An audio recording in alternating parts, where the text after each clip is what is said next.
Oh, please feel sorry for me, Liz. Oh, you sick? I don't feel good. You don't feel good. I don't feel good. Do I look good? You look fine. All right. Yeah. See, I don't need you hitting on me. Yeah. I don't feel good. I want to remember this every time I've been sick and I felt that you've tossed it aside. No care at all. Well, I'm trying to think of when you got COVID during the trial of the century. That's your fault for trying to make out with Ghislaine Maxwell. That never happened. That did happen. I saw it.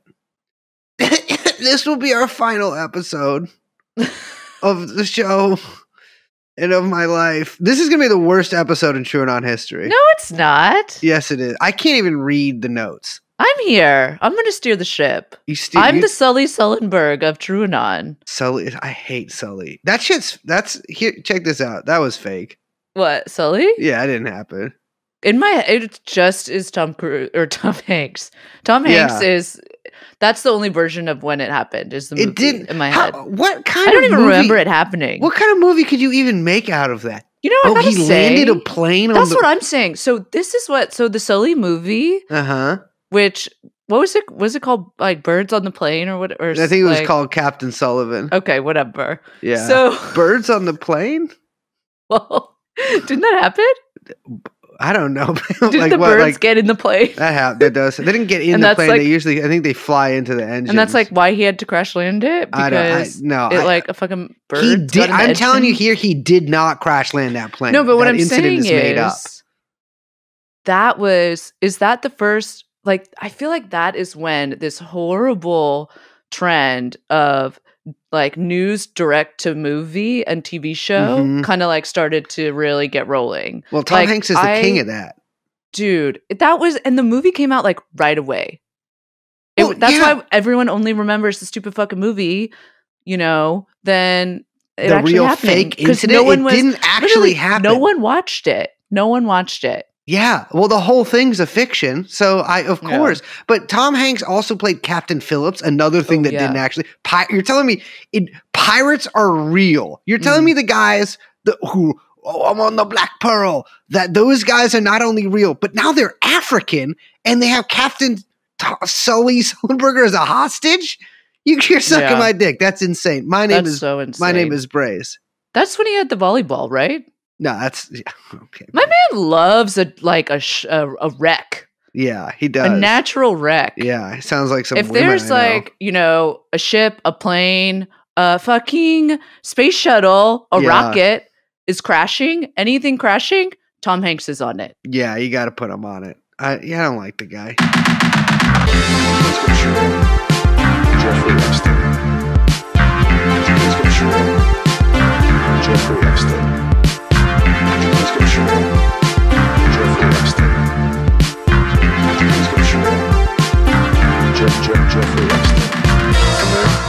Come in. Jeffrey Epstein. Oh wait, that's the intro? Yeah, of course. Okay, that's fine. So I just got back from one of the worst weekends of my life. Oh my God. It was not one of the worst It didn't even happen. It can't be the worst one if it didn't happen. I don't even know. I don't even have anything to say to that, Liz, because I'm telling you my lived experience right now. Oh my God. I get a call on like Wednesday to go to Salt Lake City to go to AlphaCon.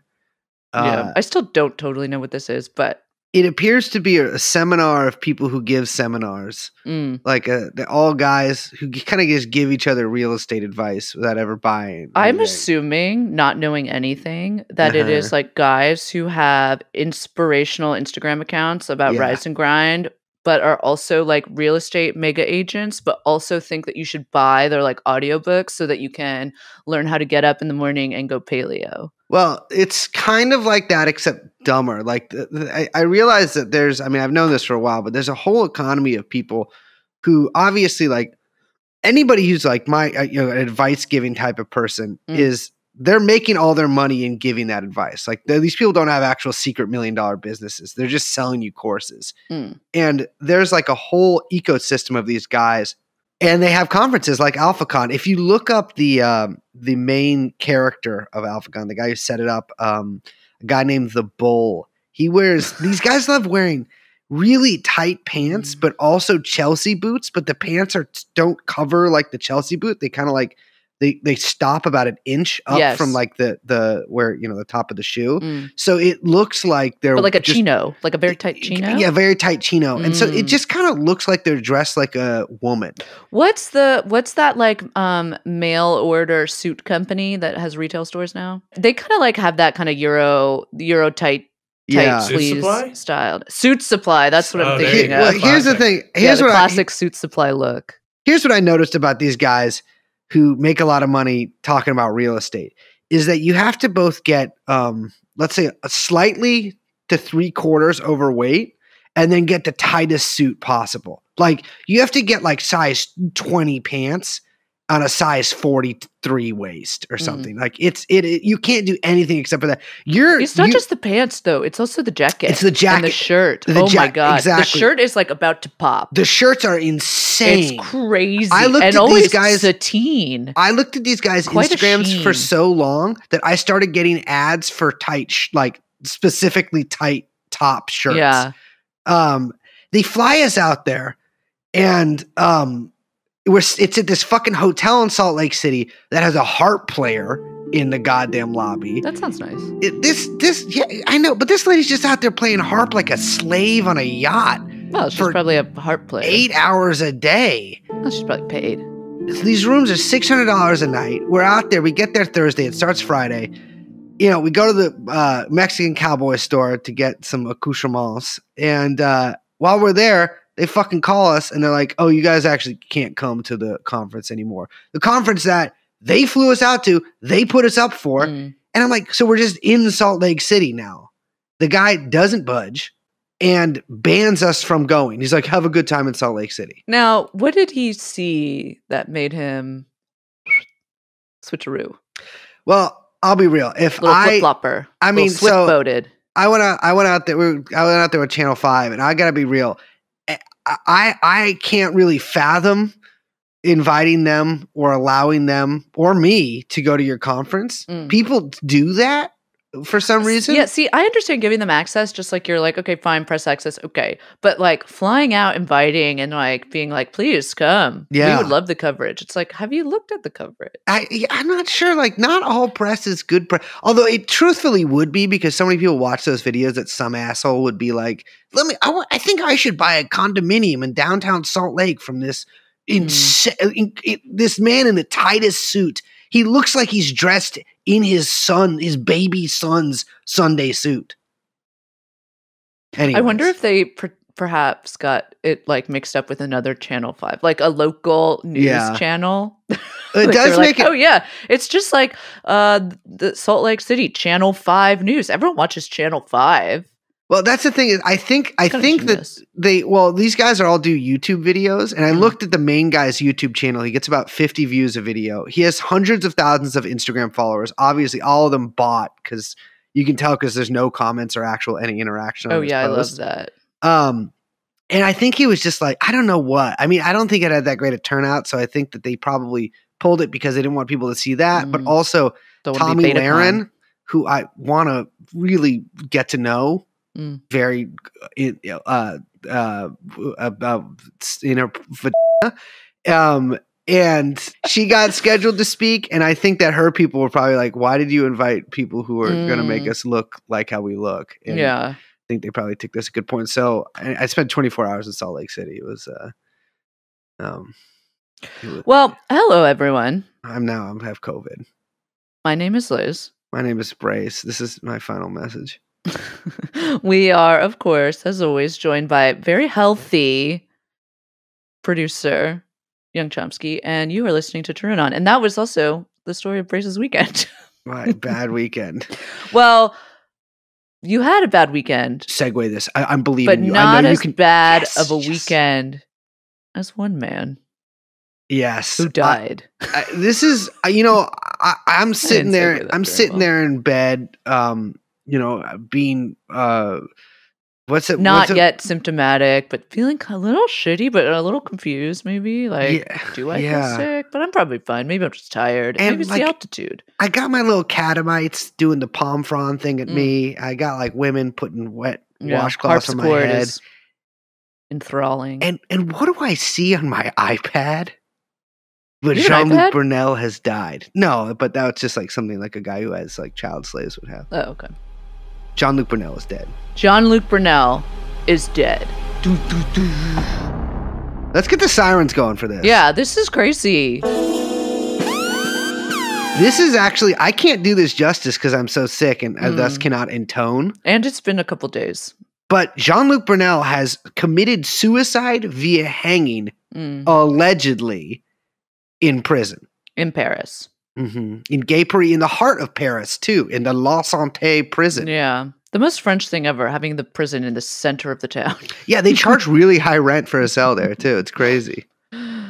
Yes. So Jean-Luc Brunel, like you said, found hanging in a cell at La Santé prison in Paris around 1:30 a.m. Last Saturday. Now, there seems to be some debate among, I just want to say, some papers identified him as 76, some papers identified him as 75, and some even as 74. There you go. And there is debate actually about how old he is because no one can actually find a birth certificate for him. Very strange family he comes from. It's funny. I was actually looking through our old notes on him last night, and I realized that we couldn't figure out how old he was, too. Like, I thought he was born in 1946. He might not have been. Yeah. Jean-Luc Brunel is not his real name. No one even knows the name of his sister. It's like, yeah, it's totally, he's got a very weird background. We should definitely link to those episodes, by the way, because we've done a couple episodes on him where we kind of go into depth on his kind of entire operation. But before we talk about him, like, you know, in relation to the Epstein network, let's go through what happened on Saturday. So he, like we said, he was in La Santé prison in Paris. He was arrested last Christmas, but the Christmas before. Yes. And he had already been kind of labeled a vulnerable person. They should put me in there. Yeah, in French prison. So he was being kind of patrolled by like 5 or 6, maybe even 7 guards. And the French prisons are a little bit different. So like they don't actually, like if you go on suicide watch, they don't just like let you be on suicide watch, and they have like pretty strict privacy laws for inmates. So there's only like, so they don't have cameras actually in the cells and stuff because they think it violates privacy. But yeah, so if you're put on suicide watch, they basically like transfer you to one little section before they send you to a mental hospital. So he tried to kill himself a few times, it came out. This hadn't actually previously, I think, been reported until after he killed himself. But he'd attempted suicide in the past while in prison. Yes. And I don't think I read actually how he had done it, but I don't think in fact, I think they were deliberately vague on that. Yeah, but I guess this time he succeeded. Have you looked at the pictures of the actual cell? I mean, I don't think it's his cell necessarily, but the kind of cell he's in. Someone dug up some pictures of those. It's like very French looking. There's a burner in it. You can cook food. It's a little like Wes Anderson looking, I gotta say. Like in that way where like even in, everything's a little like pretty charming in France. Even the like kind of like more like 60s, 70s stuff, It's a little like Nouvelle Vague. He's got like his little writing desk. The bed's very small, which I think is like a twee thing for some reason because like you're kind of sexless. My thing is, if you're going to kill somebody or if you're going to do any kind of major crime, you got to do it in Western Europe because I'm telling you, these cells they are like suites. I mean, this is better than some apartments I've lived in, for Christ's sake. So he's been getting hit with more and more charges as time goes on, and they've added up to rape, to sex trafficking, to sexual harassment. And so I think the case was against him was getting bigger and bigger and bigger and bigger. And it is, I gotta say, a pretty insane, great disappointment that he actually was either successful in killing himself or someone else killed him, because I think the case against Brunel was probably going to be a lot more explosive than even the case against Ghislaine would have been. Yeah. One of his victims, Thaisa Huysman, who's a model who he, allegedly trafficked. I mean, and raped.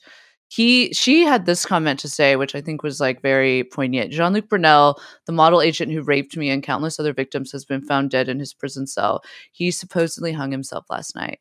How do I feel about this? I'm in shock, angry, disappointed, and speechless. Thoughts run through my head. Was this really suicide or was he killed? Brunel was not a man who would kill himself. He was convinced he was going to get out of jail soon. Strange? No?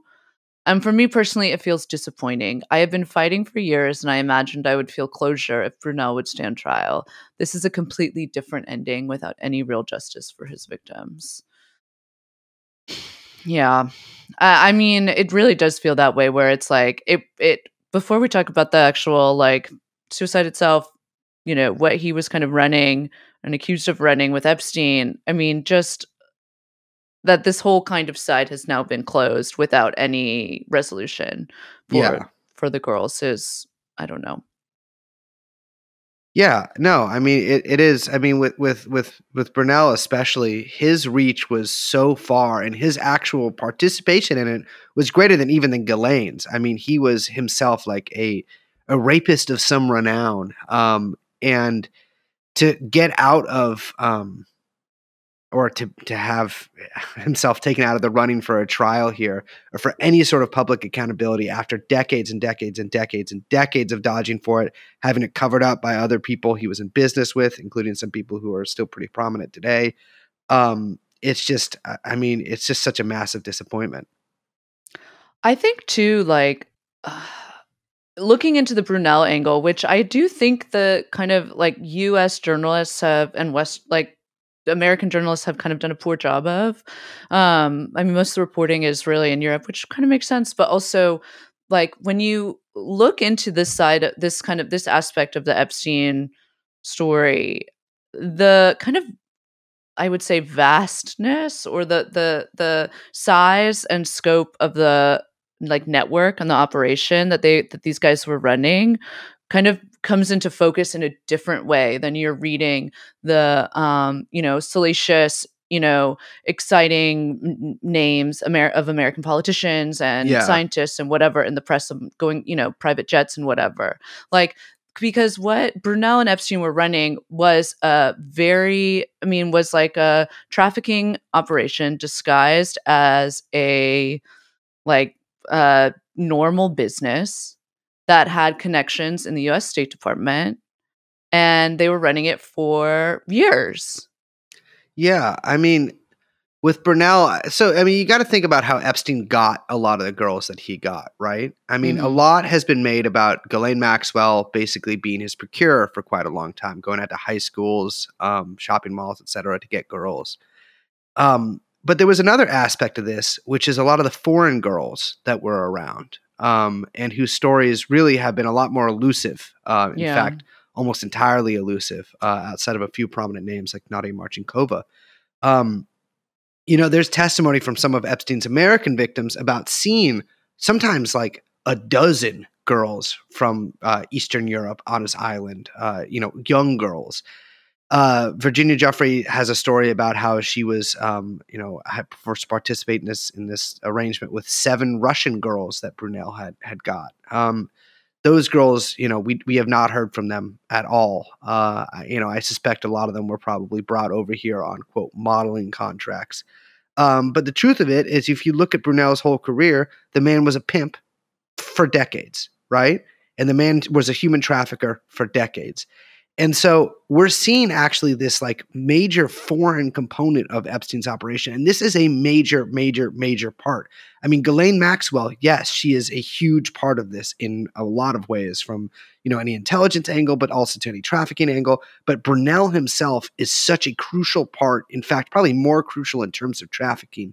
And that it is proven to be really difficult to actually track down a lot of this stuff. I mean, the testimony from his former bookkeeper alone, Maritza Vasquez, talks about him having all these arrangements with basically madams in Brazil, going to Eastern Europe. I mean, we talk about this in our previous episode on him, but he was most likely the person who purchased, and that's, the word is that, Epstein bought this sex slave or this young girl from, I think former Yugoslavia, Nadia Marcinkova, and brought her over here, got her a visa and all that stuff. It's really astounding how prolific Brunel was. And it makes sense, but that he's dead, from a lot of angles, but it's really like, it's such a disappointment in terms of getting any justice out of this.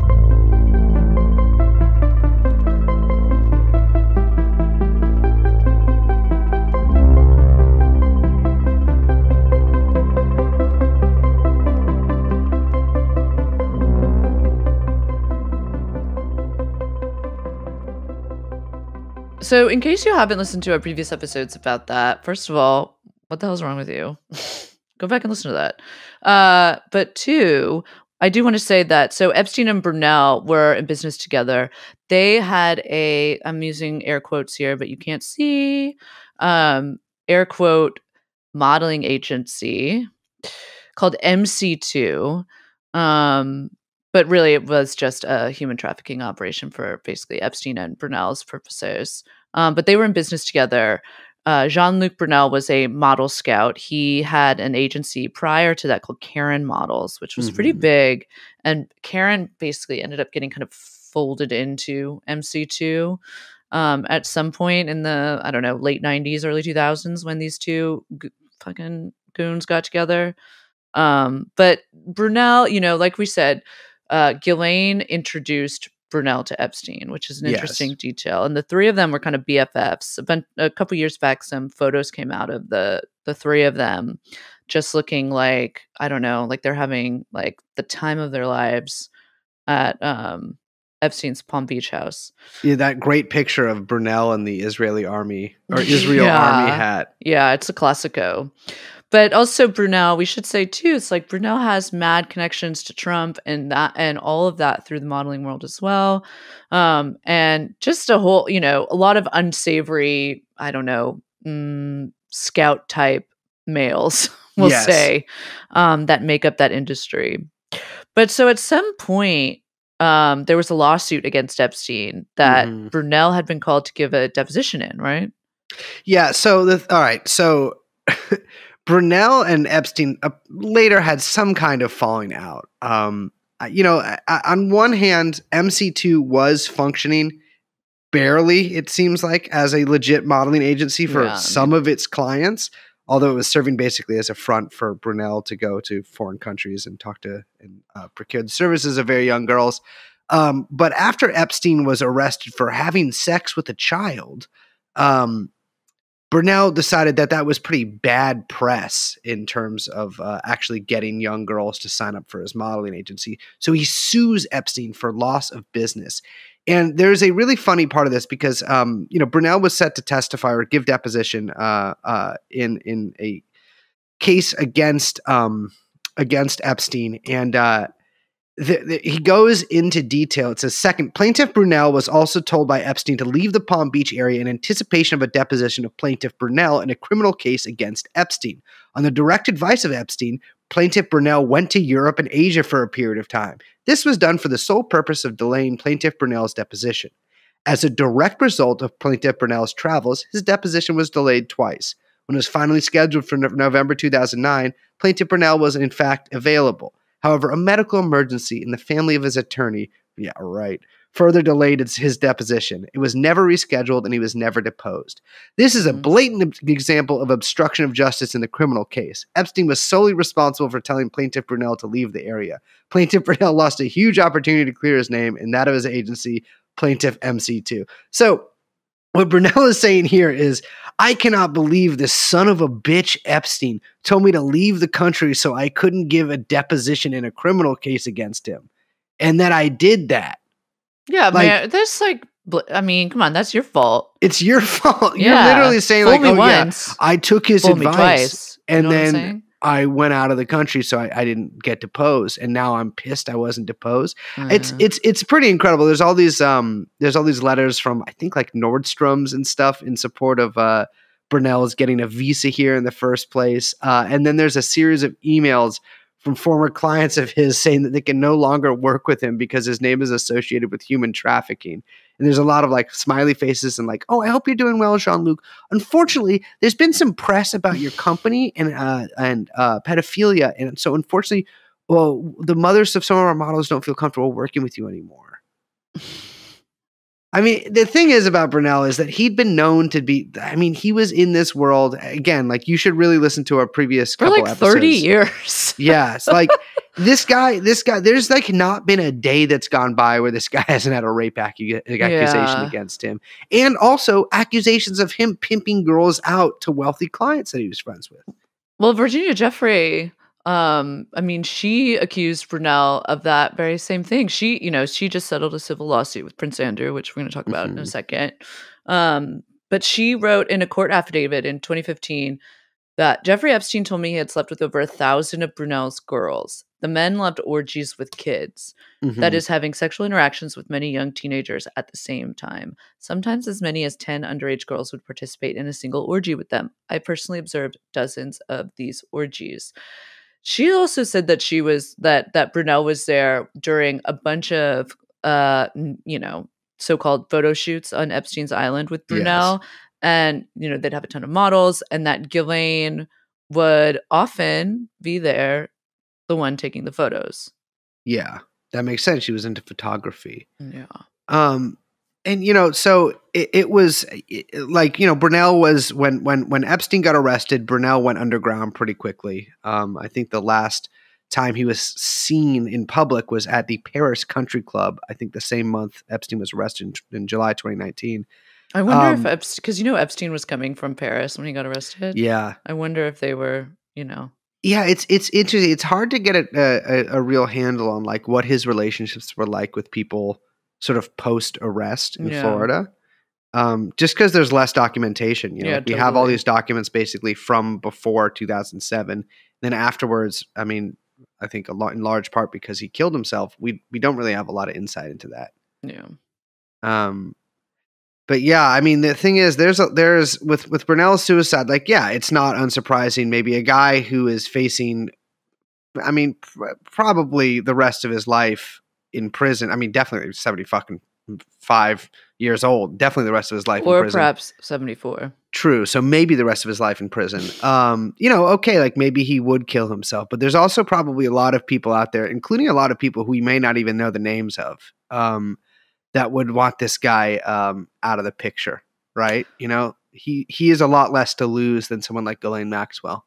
Yeah, okay, so let's talk about this. The judicial police is going to launch an investigation into the cause of death, which I bet they're just doing that as because they're going on the offensive, I think, here. I don't think that that's something they would do for every suicide that happens in jail. Yeah. But I will say that you mentioned Maritza Vasquez, and she gave a quote to the Miami Herald. And this is, again, Maritza Vasquez, who was Brunel's longtime bookkeeper at MC2. She said, this is what she said to the Miami Herald. The same thing happened with Epstein, and somebody probably killed Jean-Luc too. Ghislaine Maxwell is going to be the next to commit suicide in jail. They're going to kill her. Also, because they have to disappear these people to protect the big fish. I mean, exactly. The thing with Brunel, and the reason why I was so interested in Brunel's case too, is because Brunel is sort of the third part of the like Epstein, Maxwell like triangle there. You know what I mean? Yeah, like, totally. The third, like really like most like it's really core more person. Like a rhizome. Exactly. I don't even know what a rhizome is. But he's like really integral to the whole operation. But he is also like, he's not from high society. Like he doesn't have these same actual connections. Like he is more of like a lower class scumbag than Maxwell or Epstein. And thus he has less to lose. Like if he flies on a plane with Pastrana is not there because of Brunel. Pastrana is there because of Epstein, but Brunel is also there and he can talk about it. And so, I was thinking if there's anybody that was ever going to talk, that was ever going to sort of spill the beans, it would be this, sort of delirious French cokehead. But that is just not in the cards, is it? I mean, he probably has so much dirt on everybody from fucking Eileen Ford to who knows how many world leaders, and it all died with him in La Sante prison.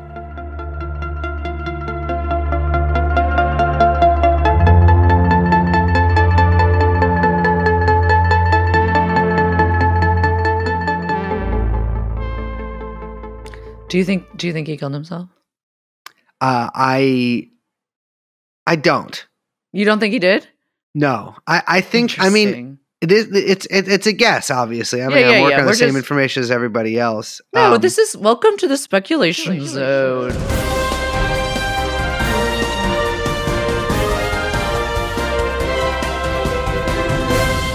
Brace. Yeah. You know, sit back, relax. Mm-hmm. Don't worry about it. Like, no one has to be right or wrong. This is a safe space. Yeah. Let's do some speculating. Get your speculation on. All right. I'll spec up right now. Yeah. I'll go on a spec up. Yeah. I think Brunel with it. I think Brunel probably had a lot of information that is probably going to go to the grave with him. I don't think he was that sophisticated of an operator to sort of leave himself any kind of insurance. And it is. Yeah. I mean, this is going to be obvious. I mean, we've sort of behind the scenes here. It's a little more difficult to find out stuff about French legal cases than it is about American legal cases. Yeah. So there hasn't been a whole lot of like insight into actually how the case against him was going.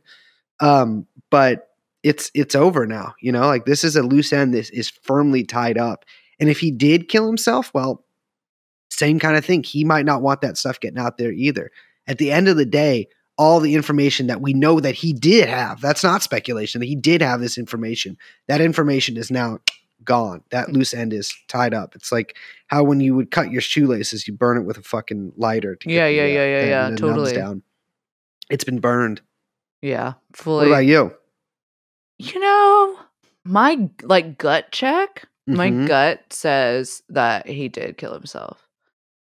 But I have no reason to believe that other than that's just what my gut says. Because I do think as a man of 74, perhaps 75, or potentially 76 years old, I think that he saw, his girl Ghislaine go down. Mm-hmm. Epstein's dead. Yeah. And Andrew just had to go fucking settle his civil case with no monarchy protecting anybody, no redacted intelligence agency protecting anybody. Everyone kind of left out on their own. Yeah. And he's in a fucking, cutesy little twee Wes Anderson cell in Paris, looking out the window little Ratatouille, looking at the Eiffel Tower, yearning for freedom. He seems like such a fucking piece of shit coward that I kind of think that he fucking did it. Yeah, I mean, I'm not totally opposed to that either. I mean, also maybe he did try to kill himself before, and I gotta say, at 75, if the rest of my life looked like court cases where people were calling me a rapist, I'd probably kill myself too. Yeah, I mean, he also did not look very healthy.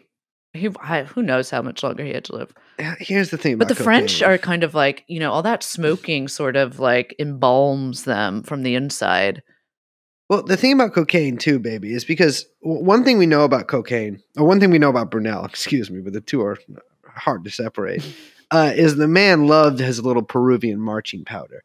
And if you do cocaine for long enough, you just have to keep doing cocaine or else you die. You can't stop. Your body needs it. It's like I don't know how some people get addicted to melatonin or Adderall or something. You need it, or else it changed his chemistry, his blood chemistry, and now he just couldn't function. Yeah, exactly. I mean, that's how Hollywood kind of came into its modern incarnation, is because of this performance enhancing drug. And so he, he could also just be, if he could have one hell of a come down too, decided to end it all.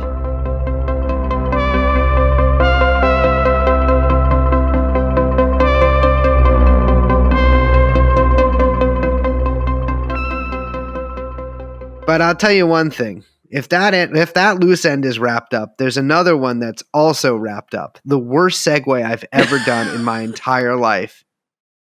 That's just to prove I'm sick. I think Young Chomps is probably going to edit out all the times that I've had to cough and then start a sentence again. Well, yeah, if he's not going to leave it in with you coughing. Yeah, so leave that you coughed in other episodes and it doesn't show up in the episode. I don't know.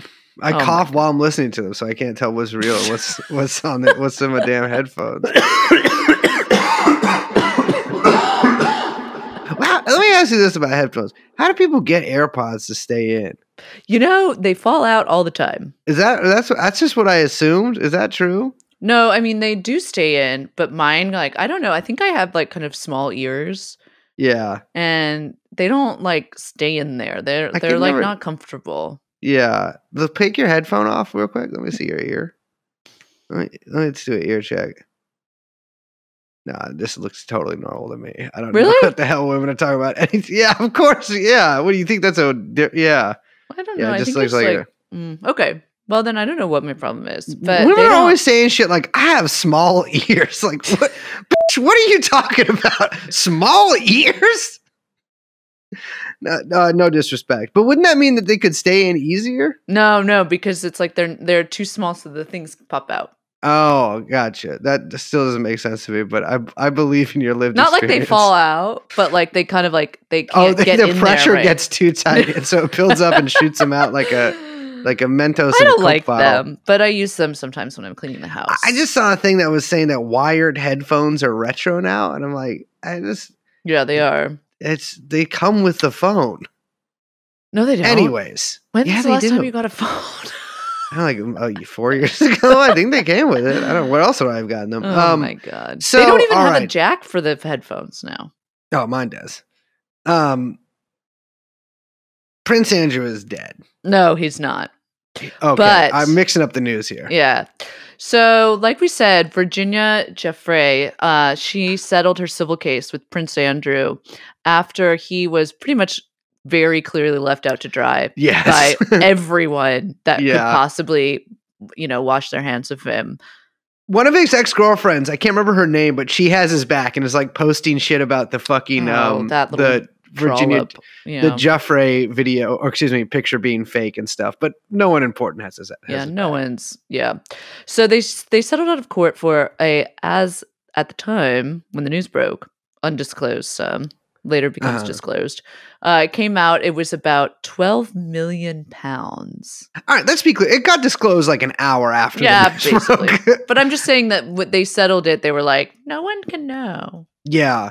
Well, it's officially quiet, but then I think they probably leaked it to show how generous he is. I don't know why, but that's a I just lot looked of this money. up. That's about $16.3 million. That's a lot of fucking money. That's a lot of fucking money. It's, as far as I know, he gets a 20,000 pound Royal Navy pension, and he gets a 250,000 pound a year stipend for being a pedophile. And so I'm not sure exactly where this money came from. Well, there was all this allegedly the Queen and Charles were giving him loans, which, by the way, I just want to say, we can just keep going. Where's their money from? Yeah.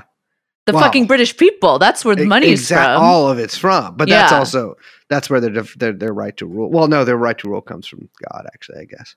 But the thing with Andrew, too, is Andrew's notoriously the worst with money. Like, he's constantly in hock to, like, some obscure banker in, like, in Italy, like, local regional bank or something. Like, the man is the most indebted man in Europe. That's why Fergie was always, like, peddling memoirs and diet shakes. Yeah. She's like, oh, you work for the Mail on Sunday, I'll show you my nipple if you give me 20 quid. Like, Prince Andrew, he needs a fucking eel pie, or he's gonna flip his wicket.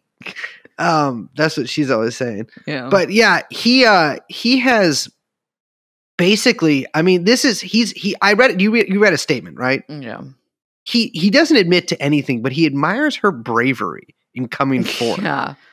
So, like, that's so brave of you to tell everyone that I raped you. Yeah, I'm not admitting to anything, but good for you for being so brave. Also, here's a substantial donation to your victims' rights charity, and I'm going to give you 12 million pounds. But also, I didn't do anything. Yeah. There was zero mention of Ghislaine anywhere, even though, her townhouse was the site of one of the alleged incidents of abuse.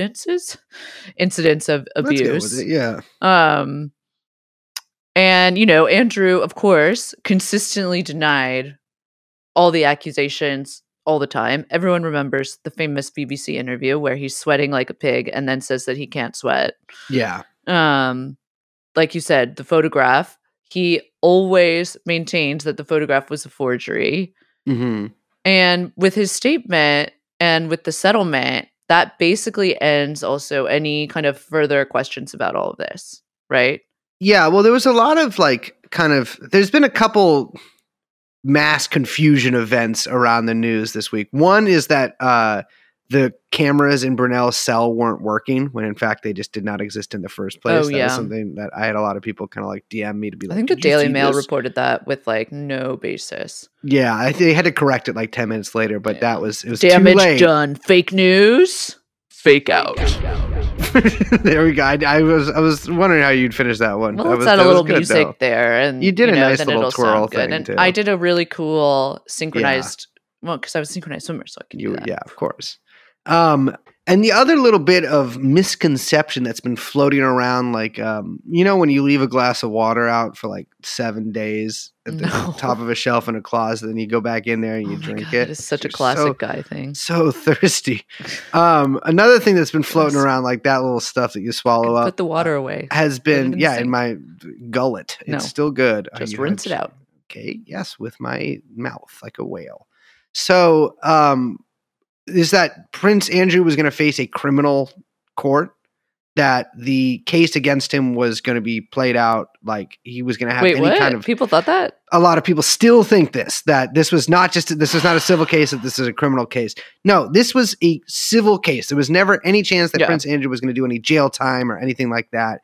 This was a likely outcome of the case. I mean, I think that I didn't ever expect it. I mean, we said on the show that neither of us ever expected this to actually get to the point where like there's people on the stand or anything like this. And it didn't, but it was surprising to me how quickly that they wrapped this up, because they were really trying to fight this to even getting to the point where they would have to have a settlement whatsoever. Yeah. I mean, I think it seemed like Andrew was like trying all his like, royal, like kind of, feeble jujitsu moves where he was like, it's fake. Oh, I'm not going to do it. Oh, also I'm covered by the non-prosecution agreement. And also, she's a liar. And also, wait, there's no jurisdiction. And also, like, none of his challenges worked. And I think they're kind of like staring it down like, all right, man, you're up at the timeline where you're going to have to give a deposition. Yeah. Or, tie to this all, or like, and don't forget that it is the Queen's Jubilee this year. She ain't gonna make it. And well, I'm gonna talk about that bitch in a second. And can't be Sullenberging the Queen's Jubilee. So I'm not surprised that they kind of wrapped it up. But it does, again, like you said, another little thing tied. Case closed. And that's the thing with this is that like I mean I can't lie and say that I'm not disappointed that this did not at all get into the point where the heat was turned up a little bit. I mean, again, like I never expected this for a variety of reasons to actually get to trial, but I did think that like it would get a little further than this. I mean, maybe that's just me being I don't know, a bright-eyed and bushy-tailed hopeful guy. But yeah, I'm just sort of, it's almost like whiplash, like both of these huge facets. I mean, really Brunel more than Andrew, but two major players in the Epstein network basically have their entire avenues cut off. Yeah. Barely a month after, barely a month after Ghislaine herself essentially has her very limited in scope trial finished up with too. I guess I would also say that, like, I do. I mean, I do think that Brunel was more key to the network than Andrew, who's just like a fucking disgusting pig. Yeah. However, I'm surprised that the settlement happened. I wonder if he had to like kind of beg for the money, but like that. I guess it's like, okay, his reputation is already tarnished before the settlement. Like the media, there's no coming back, obviously. The Crown knew that. He got basically thrown out of the house. No royal duties, no nothing. No allowance or whatever. And like this will be the first line in his obituary. Yeah. Like it just like, this is it. This is who he is. And so I'm like still I guess I was still hoping that maybe the Crown was going to say like, fuck it. But they're never going to let anything come out about the royal family. And on paper, they'll allow rumors. Everyone knows there's rumors of every monarch for being like a sick pervert because they all are. And all of the rumors are true. Lord Mountbatten. They were never going to allow any of it to be on paper. That's what I think. Yeah. And so, I mean, it's done. I think. What do you think? What do you think is going to happen to Andrew after this? What do you think of the trajectory of old Andrew's life? Oh, I do want to say too, the day that Jean-Luc Brunel died, Prince Andrew's birthday. Really? Yes. That's such a little cosmic kiss. Yes, I know. You know, it's 2-2 today. Okay, wait. Great. This should be International Women's Day because that's who keeps telling me about this. Really? What does that mean? What do you mean? I'm sure it's like an angel. I'm sure some astrology girl out there is like, it's an angel number. The Lionsgate is opening. Just kidding. Lionsgate opens in August. The only angel number I know is your phone number, which I will read out loud on our podcast right now. So here's my prediction for Andrew. I think that, I mean, look, the tabloids are never going to let him go, right? And people are still going to kind of bug him about this, but probably just like kind of on the periphery. I think everyone's sort of like, now it's done. I doubt there'll be another high profile civil suit. Yeah. By a victim. I don't know. But I kind of doubt that. And I think that, you know, you got old Queen Mum is knocking on death's door. And I feel like when that fucking happens, the show, the insufferable show that the UK media is going to put on when the beloved Queen Mum finally descends into hell where she belongs, all this will get swept under and it'll be like, oh, problematic, grossy, pedo Andrew, we love him, little chum, ha ha ha. You know? Personally, I think she should have died in the 1980s when she had sex with that monkey in Africa. This bitch has been dead to me for years. But I do think it's funny. I mean, she's probably dead, right? All right, so I want to. Let's not try to cover for ourselves here because you've thought Queen Elizabeth has been dead like 3. You've been on Elizabeth death watch for like years now. Yeah, absolutely. Well, in my defense, her soul has been dead since she took the throne. My whole thing with Queen Elizabeth is I can't really tell old ladies apart. So they could just have a different one up there every time she's doing it. No way. First of all, I don't know. She doesn't just have old lady face. Yeah, she does. She has a old lady face, but she doesn't have like old lady face blindness, which I think is what you're saying. I don't think that she kind of blurs in. I will say someone showed me an Instagram video the other day from Buckingham Palace, which is also, I don't know why anyone is following Buckingham Palace on Instagram. I'm banned from it. But they had like a montage video of the Queen like kind of walking around. And I gotta say, like, I was like, damn, she looks like she's in good shape. Like I swear to God, Biden is in worse shape than Queen Elizabeth. Absolutely. And she's like 1,000 years old. Biden is like among a group of politicians that I have in my head that I sort of group together. Like Eric Adams is another one where like, I kind of secretly think that they maybe have like, let's say one of the cephalies, if you know what I mean. I agree. I see where you're going with the mayor, but I'm going to say this about Biden. No way. That's just, it's dementia. Well, no, that he became that. He wasn't always that. He became that. Yeah. That man, he was a sharp and cruel asshole. Yeah. Not a dum-dum. But wait, do you know that the State of the Union is coming up? Yeah, I know. I actually got invited, but I didn't want to tell you to. Here's my thing. I think we should watch it because it's like, do you think he can do it? It's going to take so long, dude. It's going to be the shortest State of the Union ever. Oh my God. He's going to be like, it's just going to be about Ukraine or something. Yeah, I know. Or like they'll like. Oh my. Yeah. Well, we're going to talk about that later this week. But today he tried to blame gas prices on. He's like, just so you know, we gas don't prices even get our gas from them. Is going to keep going up because of what's going on in Russia. It's like, buddy, you can't pass that off on us. We see what you're doing. We don't get it from them. This isn't what's happening. Plus, I drive an electric vehicle. He has the horrible thing where, you know how everyone who thinks that he has that there's Biden doubles, which I do actually think that there are Biden doubles. Yeah. But that like when they see him and he's got his like weird skin mask on, and they're like, "Why does his face look so weird?" Because he's putting the Korean shit on his face. No, so he has that bad thing that happens when you do too much Botox and your eyelids get droopy. I hate when that happens. Yeah, no, it is actually a thing. So his eyelids are like drooping down, and it's from the Botox. His face is Really? like melting in his face. Someone told me, I can't remember if it was you or no one ever told me this actually, but can you pop a lip if it has filler in it? Can they pop?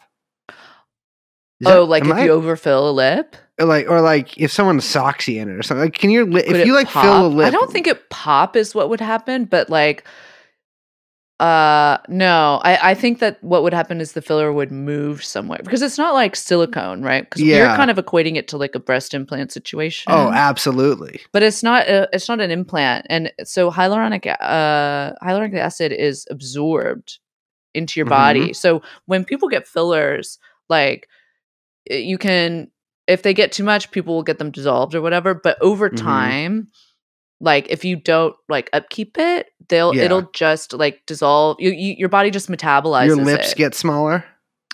The thing is that I don't think that they like Kylie Jenner said once that she got all of her filler dissolved, which is obviously not true. But I think that it augments some like structure so much that even if you dissolve it, like, you know, I don't really know actually, to be honest. But yeah, eventually your body just metabolizes all of it and it kind of goes away. The first time I heard of Brazilian butt lifts is there was a guy going around San Francisco pumping girls' asses full of liquid concrete, and they died. I think that's a like. No, it happened in San Francisco. Really? Yeah, I swear to God it happened. Because I remember being like, a butt implant? This was when that was still surprising. Before, of course. Those are like very dangerous. I got one. Surgeries. Like very, like the mortality rate on them or fatality rate is like really high. Even by like, you know, good doctors and stuff. It's a very dangerous procedure. Don't get that. It should be banned. And that's why they call me Mr. Bravery. I'm the only man brave enough to get one.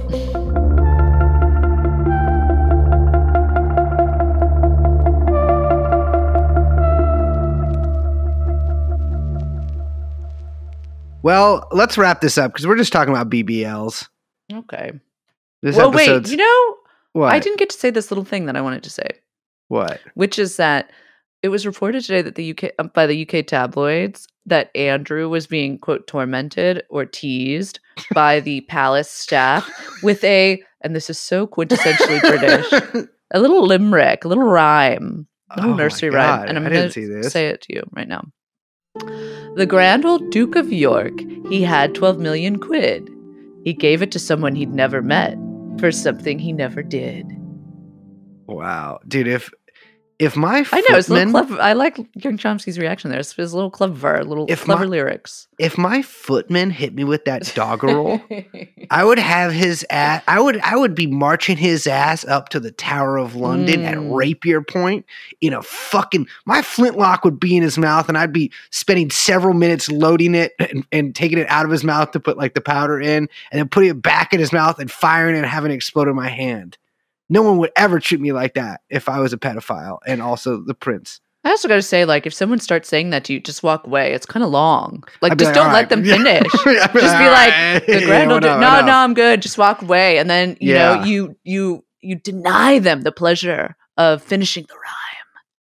If any of you out there work at Balmoral or whatever, hit me up and I can teach you some American words that only have like 3 letters in them that you can call someone and they get really mad. On that note, I'm Liz. My name is. Wait. My name. By the time you're listening to this, my name was Brace. We're joined by my friend and producer. And hopefully one of my pallbearers, Young Chomsky, in the podcast, which I've been so proud to have been a part of with my old friends for all these years, was called TrueAnon. All right, buddy. We'll see you, including you. We'll see you next time. Bye-bye. Jeffrey Epstein. Jeffrey Epstein. for sure.